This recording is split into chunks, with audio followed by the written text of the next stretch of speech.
Hi, everybody. I'm going to talk to you today about something that is near and dear to everybody's heart, and that's sugar.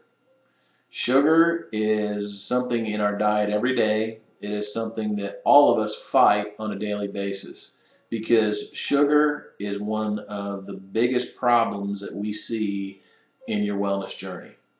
And one of the things that I hear all the time is what is the difference between regular sugar and artificial sugars? Because regular sugars and artificial sugars are just everywhere in the diet of the American public today. So, what is the difference? Well, the difference is just a double bond here or a single bond here.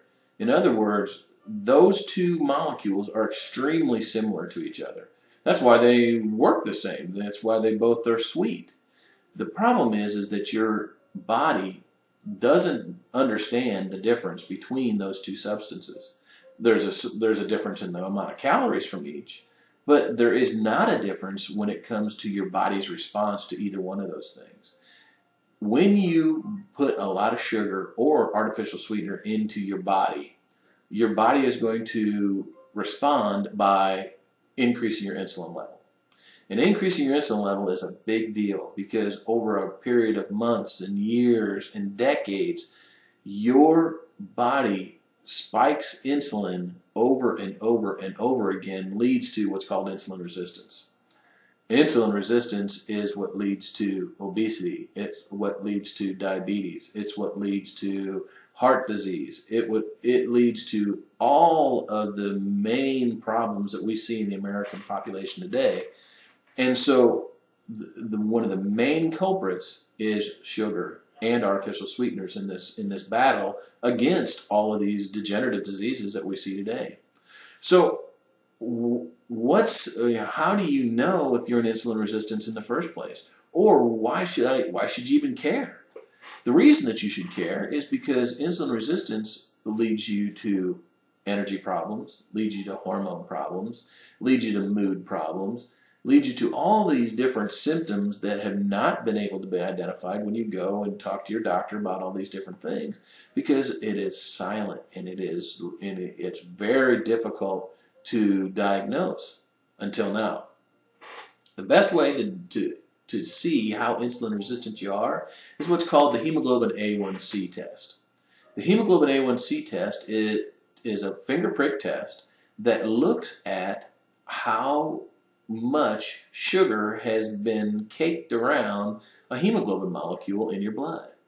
It's not a fasting test because what you're actually looking at is you're looking at your average blood sugar over the last 3 months. This way it tells how much sugar has wrapped itself around this blood molecule, and then they have been able to show that this is what level of insulin resistance, or in many cases diabetes, you're currently in. So the biggest thing we need to do at this point is make sure that you're not in insulin resistance or in diabetes. Then you need to make sure we can start to decrease the insulin resistance. The best way to decrease insulin resistance is through exercise. Don't you just hate that, because that is exactly one of the things that just about everybody ought to be doing. As a matter of fact, everybody ought to be doing. That is very difficult to do in our time-laden society that we're in today. So once you figure out exactly what's going on with your sugar and you start to decrease your artificial sugar, what if you really want something, to put in your coffee, or what are you going to put on your cereal, or how are you going to, go about your day? Because it's pretty boring if you can't have something sweet. So really, you have two options available to you. The first option is what's called inositol. Inositol is a B vitamin, and it is very beneficial in high doses to combat depression. Another option is raw Tupelo honey, or just any kind of honey in particular, because what happens is when you have at least an organic form of sugar, you're still going to have the same effects, but it won't get into your bloodstream quite as fast. And so, it's certainly better than not having any sugar in your system, but there is no way that you're that anybody in the American nation is going to get away from sugar altogether. The biggest thing we got to try to do is minimize it the best we can. So hope that answers a lot of your questions about artificial sweeteners and sugar. And we are going to be hearing much more about these kind of topics in the weeks and months and years to come. So I'll talk to you later.